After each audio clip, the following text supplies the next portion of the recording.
Selamat datang kembali di channel Cerita Catur. Terima kasih banyak buat kawan-kawan yang sudah subscribe channel ini. Semoga kalian semua selalu diberikan kesehatan dan dilancarkan rezekinya. Di video kali ini saya akan membahas permainan catur yang sangat menarik antara Mikhail Tal melawan Lembit All yang terjadi pada tahun 1986 di Latvia. Di permainan ini kita akan diperlihatkan langkah-langkah mistis yang dilakukan oleh Mikhail Tal, sang penyihir dari Riga, yang membuat Lembit All harus memutar otaknya lebih keras. Tanpa basa-basi lagi, mari kita langsung ke permainannya.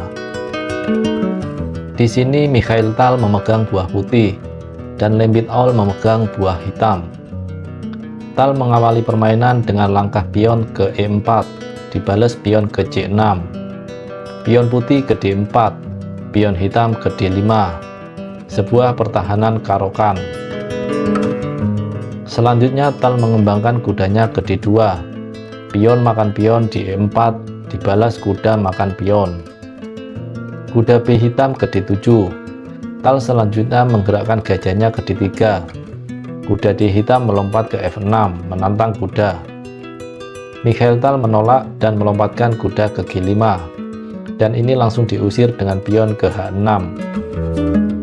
Normalnya tentu seorang pemain akan memundurkan kuda ke F3 untuk menyelamatkannya, tapi tidak untuk Mikhail Tal.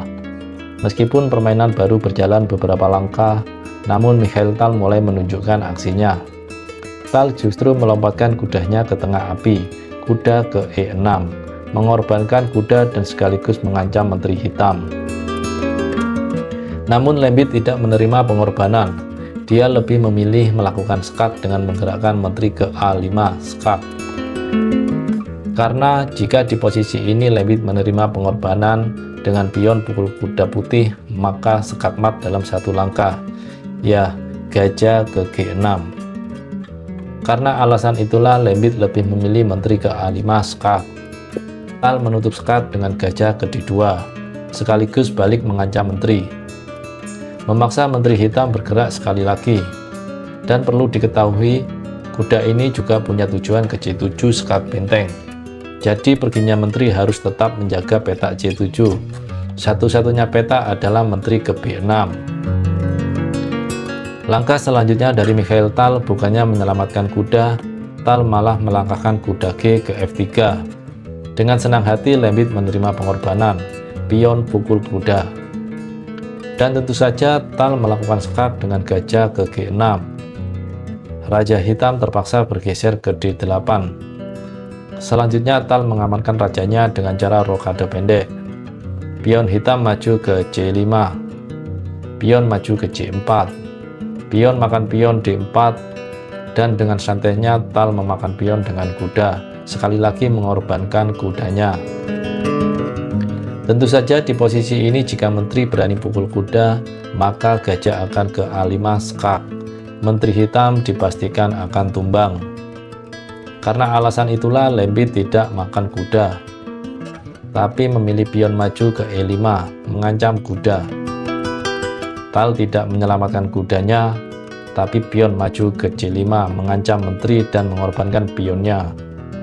Kuda makan pion di C5. Dan di posisi ini Tal membuat langkah yang sangat mengejutkan. Jika kalian mau, silakan jeda video ini dan temukan langkah tersebut.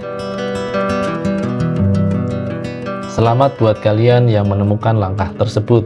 Ya, di posisi ini Tal meluncurkan gajahnya ke A5, mengancam menteri. Menteri hitam tidak bisa kabur. Akan tetapi jika menteri hitam makan gajah, bukan kuda ke B3 skakster, tapi kuda akan ke E6 double skak mat. Karena alasan itulah Lembit memilih pion pukul kuda D4. Dan tentu saja Tal makan pion skak. Kuda kembali ke D7 menutup skak. Dan akhirnya di posisi ini Mikhail Tal membuat langkah layaknya pencatur normal. Tal melangkahkan gajah pukul menteri di B6 skak. Lembit All menjawab dengan pion pukul gajah. Di posisi ini jika saya bermain sebagai putih, tentu saya akan menggeser benteng ke D1 Alasannya sangat simpel, yaitu ancaman skak mat dengan menteri pukul pion di B6. Tapi Tal selalu punya cara lain. Dia memainkan benteng A ke C1. Lembit membalas dengan pion ke E5, mengancam menteri sekaligus membuat jalur kabur untuk raja. Menteri bergeser ke C4, mengancam skak di petak C7. Hitam menutup ancaman itu dengan gajah ke C5. Tal benteng F ke D1, dibalas hitam dengan benteng H ke F8. Tal kemudian mendorong pion ke B4, menyerang gajah gelap hitam. Gajah gelap hitam menghindar ke petak D4. Dan tanpa ampun, Tal langsung memukul gajah gelap hitam menggunakan benteng.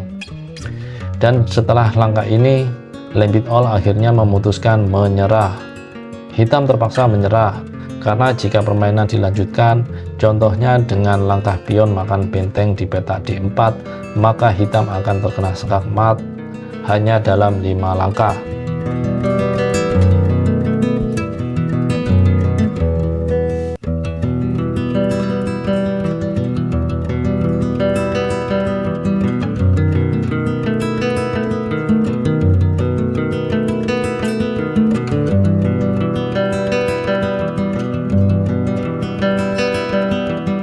Pertandingan ini menjadi bukti mengapa Mikhail Tal dijuluki sang penyihir dari Riga. Dia tidak melihat catur sebagai hitung-hitungan matematis yang kaku, melainkan sebagai sebuah karya seni. Tal sengaja menciptakan kekacauan dan tidak ragu mengorbankan perwiranya demi sebuah kemenangan. Bagaimana menurut kalian? Tulis di kolom komentar. Terima kasih sudah menonton video ini. Jangan lupa like dan subscribe agar tidak ketinggalan permainan catur seru lainnya. Dan sampai jumpa di video berikutnya.